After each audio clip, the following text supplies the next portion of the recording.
warahmatullahi wabarakatuh. Perkenalkan saya Gusti Indra Rahmadani SM, CPNS Pemerintah Kota Banjarmasin, golongan 3, angkatan 18, kelompok 3, NDH 24. Tugas kali ini adalah aku, Smart ASN, dan instansiku. Dunia digital adalah kehidupan tanpa batas. Saking cepatnya informasi, muncul istilah mendadak digital, dan juga ini berdampak terhadap ASN.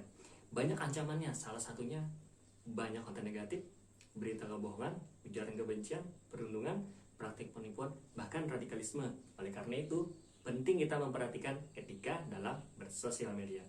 Yang saya ingatkan lagi adalah sederhana, kritik, kritis, dan pikir dulu sebelum membagikan konten apapun itu. Saya lanjutkan dengan menjelaskan instansi saya. Ingat, kritik. Badan Pengelolaan Keuangan, Pendapatan, dan Aset Daerah (BPK PAD). Betul, BPK PAD merupakan perubahan nomenklatur dari Badan Keuangan Daerah atau BAKEUDA. BPK PAD memiliki struktur organisasi dan tata kerja yang bertipe A. Tipe A berarti beban kerja sangat besar. BPK PAD adalah unsur penunjang pemerintah daerah di bidang pengelolaan keuangan dan aset daerah. BPK PAD memiliki tugas merumuskan kebijakan dan menyelenggarakan kebijakan di bidang pengelolaan keuangan dan aset daerah. BPK PAD memiliki visi terwujudnya pelayanan prima dan unggul dalam pengelolaan keuangan daerah yang transparan dan akuntabel. Misi kami menciptakan manajemen pengelolaan keuangan daerah yang efektif dan efisien, mewujudkan tertatanya administrasi pengelolaan aset daerah sehingga tercapai data dan nilai aset daerah yang meyakinkan, tercapainya pelayanan masyarakat atau wajib pajak yang transparan, efisien, efektif, akuntabel, serta meningkatkan pendapatan asli daerah dari tahun ke tahun.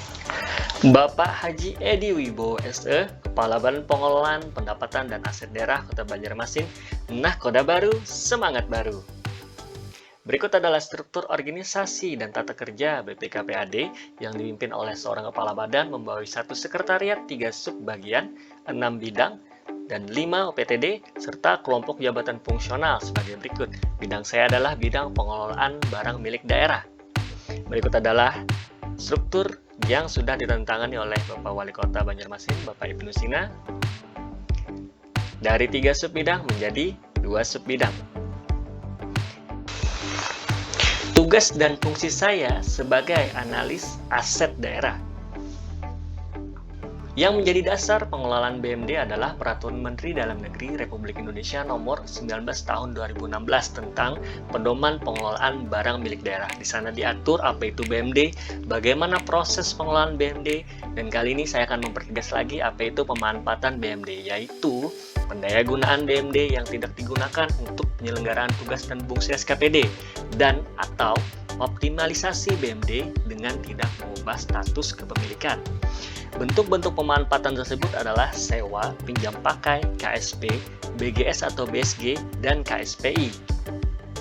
Subbidang perencanaan kebutuhan, pemanfaatan, dan pengamanan barang milik daerah. Saya bertanggung jawab pada pemanfaatan BMD, mempunyai tugas melaksanakan koordinasi dan penyusunan perencanaan kebutuhan, pemanfaatan, dan pengamanan barang milik daerah. Sebagai analis aset daerah yang bertanggung jawab pada pemanfaatan BMD, saya dituntut untuk mengumpulkan bahan-bahan terkait pemanfaatan, mempelajari, menganalisa, serta menelaah bahan-bahan tersebut yang nanti akan dibuatkan laporan berdasarkan hasil kerja yang disampaikan kepada atasan agar laporan bermanfaat. Ini adalah contoh koordinasi pemanfaatan barang milik daerah di mana saya dituntut untuk mengumpulkan bahan-bahan terkait pemanfaatan barang milik daerah. Kali ini kami berdiskusi apa yang menjadi kendala pada pembangunan MPP atau Mall Pelayanan Publik. Tidak hanya rapat, kami juga mengikuti kegiatan lapangan yang diikuti dengan pengukuran luasan tanah yang akan dimanfaatkan serta penyajian data sebagai contoh sertifikat tanah, hak pengelolaan pemerintah daerah, serta hak guna bangunan yang berada di atas HPL pemerintah Kota Banjarmasin. Yang akhirnya akan berujung pada, ini sebagai contoh, penandatanganan MOU kerjasama pihak pemerintah Kota Banjarmasin yang diwakili langsung Bapak Ibnu Sina dengan PT Supra Primatama Nusantara terkait pembangunan dan penyediaan infrastruktur fiber optik BISNet yang dilaksanakan Senin tanggal 6 Juni 2022 di ruang rapat Baiman. Tujuannya tentu yaitu optimalisasi pemanfaatan BMD dalam rangka meningkatkan pendapatan asli daerah. Kami berusaha menciptakan lingkungan pemanfaatan barang milik daerah yang terbuka untuk pihak swasta dan ramah investor. Tentu kami wajib menerapkan 5S, senyum, sapa, salam, sopan santun, transparan, dan akuntabel tidak hanya kepada masyarakat, tetapi juga untuk rekan-rekan kerja kita yang terkait lintas perangkat daerah.